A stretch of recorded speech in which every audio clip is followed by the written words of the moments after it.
But let's get through this. The first card that we have coming up for you is the Moon. And that's in the position of the underlying energy for your reading.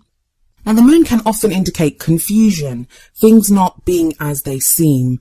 It can sometimes say that we're not in possession of all the facts, that there are things going on that we don't know about. Now, I don't usually see this as a card that indicates lies, unless there's like other cards that come up, like the Seven of Swords, or, other cards that would indicate that kind of betrayal or lying or treachery even. Looking ahead at some of the other cards, I just kind of feel like you don't see everything clearly right now. That's not a bad thing. It's kind of suggesting to you to go by your intuition, to go by your gut feeling. I think it's important for you, Gemini, to be reminded to do that sometimes. You are an air sign, and I should know, I have an Aquarius sun, so I know how it is. We often rely solely on our logic and, how we process things and work through them at a very logical level. But when the Moon comes up, especially for a sign like you, it can be that you're not getting that kind of input for you to logically process information. Now, that can be disconcerting, but that doesn't mean that you cannot still know what to do or know which direction to go in. You just have to rely on your intuition and your gut feelings. I often see the Moon card as we're on a path, and if we were walking that path in the sunlight, we'd be able to see exactly where we were going and know what was around us. When the Moon comes up, we're still walking that path, but we can't see things clearly. Now, you can keep going on faith, knowing that you're going in the right direction, or you can stop, or you can be afraid. The choice is yours. I feel that a lot of you, even if you don't have all the information right now, you are still moving forward. You are still going in that direction. Why do I say this? Well, you have some great cards coming up in the rest of your reading, but if we move on to the card that's at the heart of the reading, what indicates your current problem or circumstance, we have the Queen of Cups. Now, this may indicate you or indicate someone that you're either with, like your partner, or someone that you're interested in. This can even indicate the kind of person that you want to be with. And the Queen of Cups she's the most intuitive out of all the queens. And I know I'm talking about queens, and I'm going to be referring to her as a she, but as I always say, the energy can apply to you whether you identify as male or female. So as I say, the Queen of Cups is very intuitive. She's reached mastery in her emotions. She's very caring. She's very loving. She's very supportive. She's a very soft, caring energy. And I don't mean that to make her sound weak, because she's not at all. She's confident in her emotions and how she expresses them, and receives expressions of emotions from other people. Some of you may be looking for this kind of a lover, someone who's very kind of emotionally expressive, or you may be feeling that yourself now. And it wouldn't surprise me if this is how you are feeling, Gemini, because of the Moon card as the underlying energy. In which case, that's great. You can use, the Queen of Cups, as with all the cards, it can go two ways. The kind of dark side or the negative side of the Queen of Cups is she can get lost in romantic delusions. She can get lost in kind of the more kind of darker emotional aspects.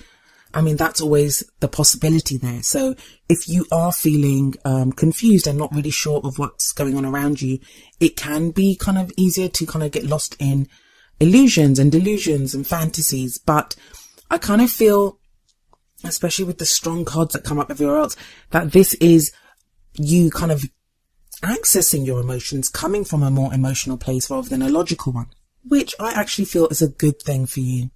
If anyone can access the Moon energy and know how to traverse that landscape, the moonlit landscape, it's the Queen of Cups. She would do it, because she would access her intuition, and she would know that it was the right way to go, because she would go on faith alone. And I kind of feel like that's where you're being pushed to go right now. In the past, you have the Queen of Pentacles. So this may refer to your energy in the past, or someone that you dealt with in the past. The Queen of Pentacles may refer to an earth sign. I don't know if I said this, but the Queen of Cups, it can refer to a water sign, which would be a Pisces, Cancer, or Scorpio. Now, I kind of always give the warning with that I say those signs, and you may be thinking, I don't know anyone like that, or my partner isn't that. Always take it with a grain of salt, because what that card really indicates is the energies of those signs, not so much the signs themselves, because I sometimes come up as the Queen of Wands, and that's because that's my rising sign is Sagittarius. But my sun sign is Aquarius, which should make me the Queen of Swords. So it gets a little bit tricky. Always focus more on the energies that come up for that card rather than the signs connected with it. I would happily not even say the signs if it wasn't for the fact that people love to hear it. So, if you know the birth chart of the person that you're dealing with or for yourself, then great. Have a look at where that is in the chart, and that may give you some indication as to what the card applies to. So as I was saying, in the past, we have the Queen of Pentacles coming up, and this may indicate an earth sign, which would be Taurus, Virgo, or Capricorn. But what are the energies of those signs? Well, this is a very grounded person, someone who's very successful, knows what they want and knows how to work for what they want. Very supportive, very nurturing, very caring, and a very grounded energy, very solid, very stable, very grounded energy. Like I said, this may be someone that you've dealt with in the past. If you are in a relationship, this may be how your partner was in the past. They may have been working too much.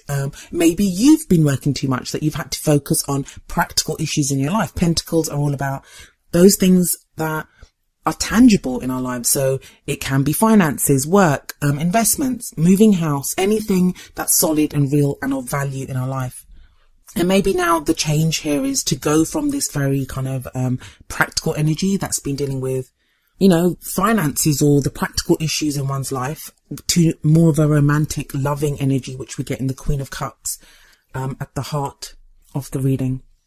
But for some of you, this may indicate an ex-lover, someone that you were connected with and now are not, someone that you were interested in and you may not now be.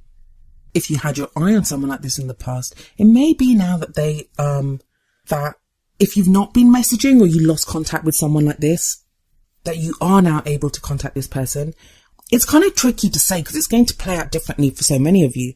For some of you, all right, let's break this down clearly because I seem to be waffling on and not saying it very clearly. Apologies. Let's look at the two queens together because they're side by side. For some of you, those are going to be two different people. So it may be that you were with someone like that in the past, but now you want someone that's more like the Queen of Cups. For some of you, they will be people that are still in your life. You may have to choose between those two types of people. For others of you, it may be that your partner or someone that they were more like the Queen of Pentacles, so very solid, but kind of more interested in practical things, not really interested in a relationship, but now they are with the Queen of Cups there. For others of you, this is going to be your energy, that you were more like this and now you are the Queen. But there is that shift. Now, whether it's someone that you're dealing with or whether it's your energy, there is what it clearly states is there is a shift from the practical and the solid and the stable to this more kind of romantic, loving, emotional energy. Whether that's what you have currently in your life or whether that's something that you're aspiring to move towards. I feel like for a lot of you that this is going to be someone that does show up, or someone that you're looking for right now, especially with that moon energy. What we have in the present though, is very interesting. And this is why I think that at least one of those two is going to be in your life right now.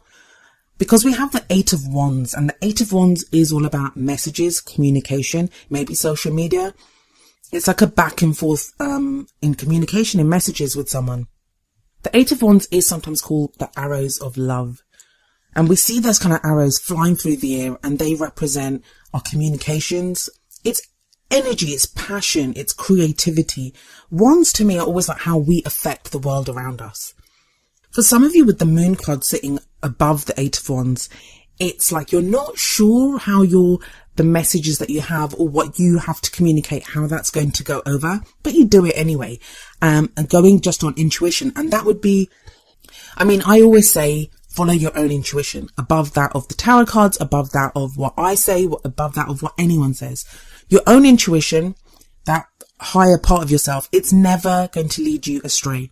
And right now, Gemini, I know as much as you love going by your thoughts, going by the logical analysis of a situation, you're kind of not able to do that. And it's good that you're not able to do that. Have a look at the cards. There's not a single swords card in there.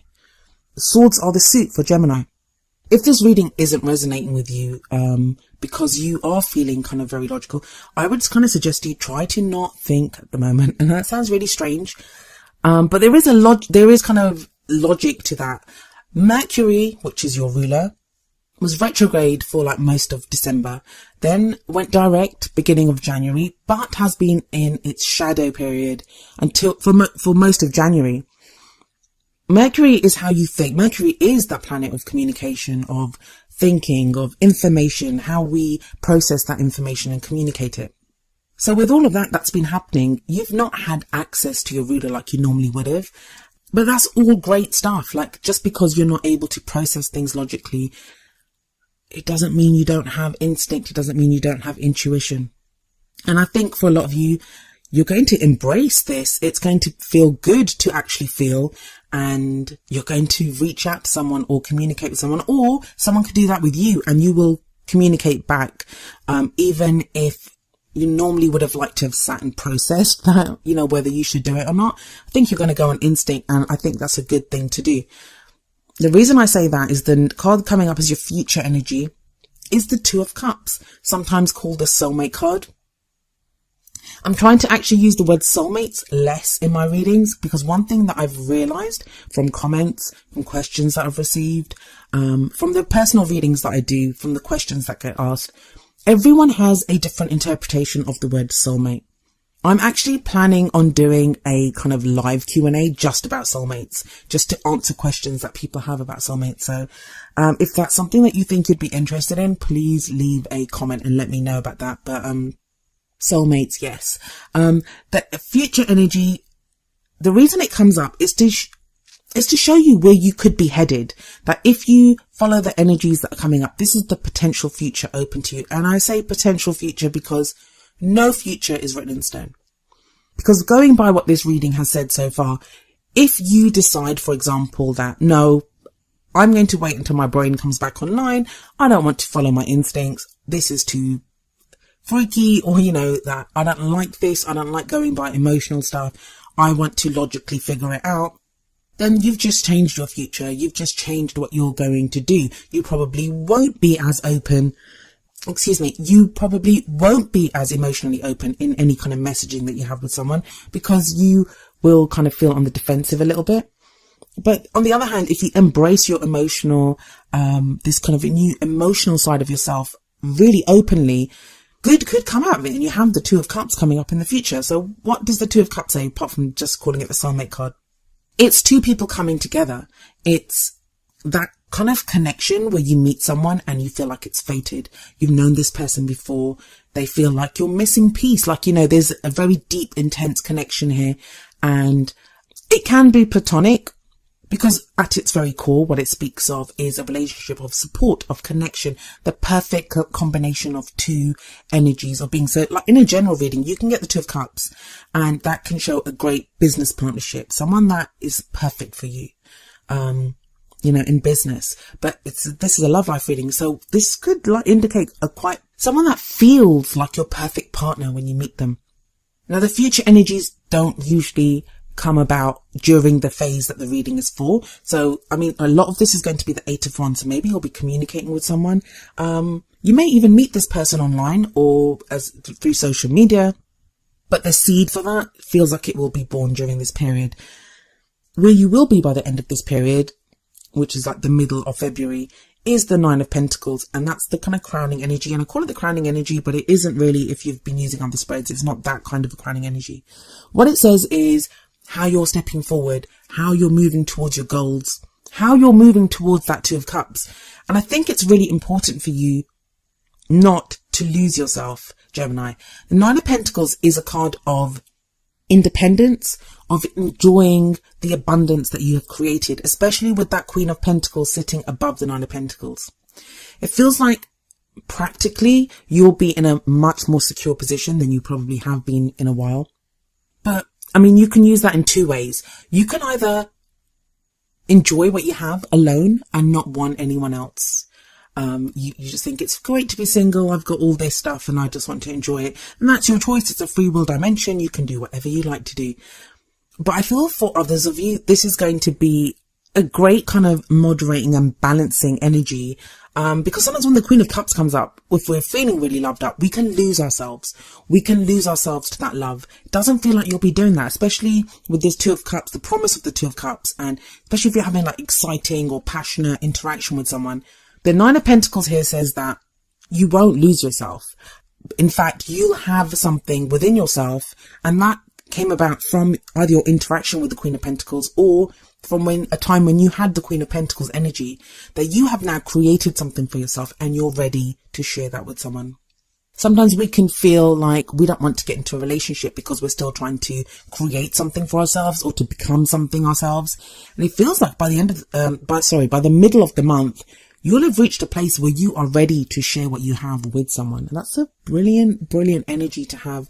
You really have had the best reading so far, Gemini. So well done. Congratulations. If you have a look at some of the other videos, what I've been telling everyone is that the new year seems to have begun with this Aquarius new moon. And Aquarius is a sister sign of yours. So it wouldn't surprise me that you have all this kind of great, that, you know, you're benefiting from Aquarius season. And with the new moon that we've had in Aquarius, there are new things coming in for you. But the main message I would give you is go with your emotions. Go with your emotions, Gemini. Having a look at the oracle cards, the first card that we have coming up for you is engagement. And the card says your love life is ascending to a higher level of commitment. I mean, that says it all, really. It doesn't mean literally that you will get engaged, but for some of you, that may be the goal. That may be where you're headed. It may be now that the person that you are headed towards, with the seeds that are being sown right now, that's what they eventually lead to, is this kind of leveling up, a higher state of, a higher level of commitment within your love life. That's what it always says to me, this card, that, you know, there is that committing to someone or committing to a way of life. Now, I haven't actually like broken it down in terms of if you're in a relationship or if you're single. I've been trying not to do that because it confuses people. I'm trying to stick to just the energies so you can apply that to your own situation. But I mean, if I was to apply it, if you're in a relationship and you're like, I don't want to meet anyone else, I'm with the person that I want to be with, that Two of Cups that comes up as a future energy, that shows a connection with that person like you've never experienced before. That, you know, that you are now connecting at that very kind of deep emotional level. And that may cause you to want to level up in your love life with the engagement card coming up there. For those of you that are single, it's very obvious that you could meet someone like that. Even if there's no one on the horizon right now, it could indicate that.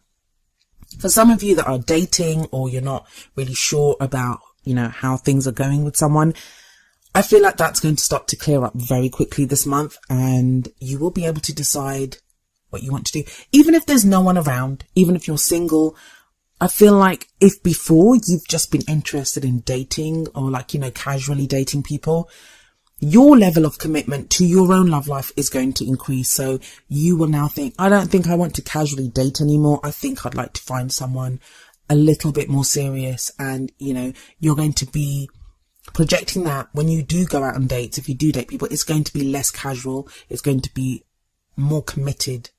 You're going to be looking for someone that is more committed. And then the other card that I have for you from the Whispers of Love Oracle deck is appreciate this moment. And the card says each and every situation has an opportunity to grow and find love. And I feel like, yeah, that's what you're going to discover. That is how you're going to feel, especially if you're walking around feeling like the Queen of Cups, or if someone like that comes into your life. That is such a loving, abundant energy. When you feel like that, when you have nothing but love to give people, then you're going to express that love, whether you're getting coffee in Starbucks or whether you're talking to someone online. You have that potential to find love wherever you go. And if you're in a relationship, love is going to grow from that. Even if the other person is being like resistant or in their own heads or doing something themselves, when you express love, how can they not respond with love as well?